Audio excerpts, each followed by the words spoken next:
qof ka mid ah dadka qiimaha nagu dhaxle oo lagu magacaabo Sahro Cusmaan si wada jir ah u soo dhameeyo Sahro.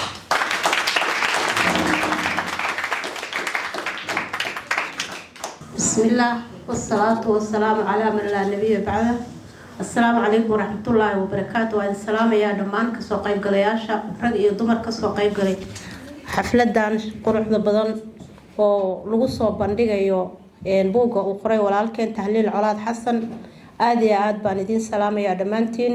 sharaf korkiina ha ahaato, maanta farxad weyn bay ii tahay inaan kasoo qayb galo buug uu qoray wiil dhalinyaro ah oo Soomaaliyeed, qaasatan annaga oo joogna maaragtay qurbahan. aad baan ugu faraxsanahay.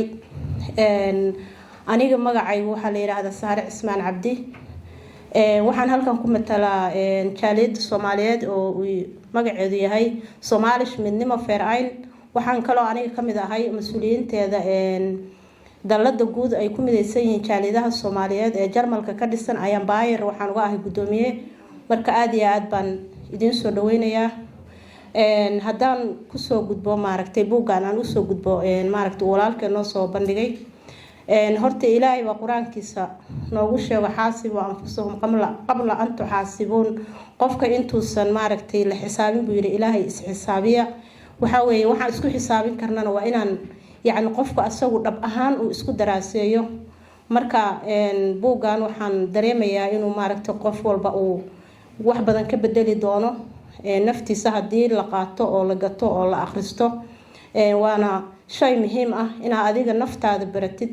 naftaada markaad baratid waxaad ogaanaysaa sidaad bulshada ula dhaqmi lahayd, sidaad maaragtay adiga yacni qofka aad tahay unbaad yaad fahmaysaa. markaad qofkaad tahay fahantid ayaad qofka kale walaalkaayana fahmi kartaa.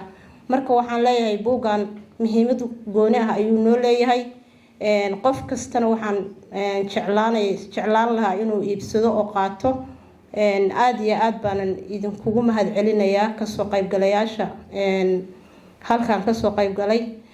waxaan kaloo u mahad celinayaa walaalkeen Tahliil Colaad oo buuggan maaragtay maskaxdiisa ay kasoo maaxatay inuu qoro oo waliba afkayga hooyo uu noogu qoro. aad iyo aad buu u mahadsan yahay. waxaan ka rajeynayaa buuggan kaliya inuusan ku ekaanin buugaag badan uu noo qoro, wacyigelin badanna uu noo sameeyo. aad iyo aad baa u mahadsantihiin.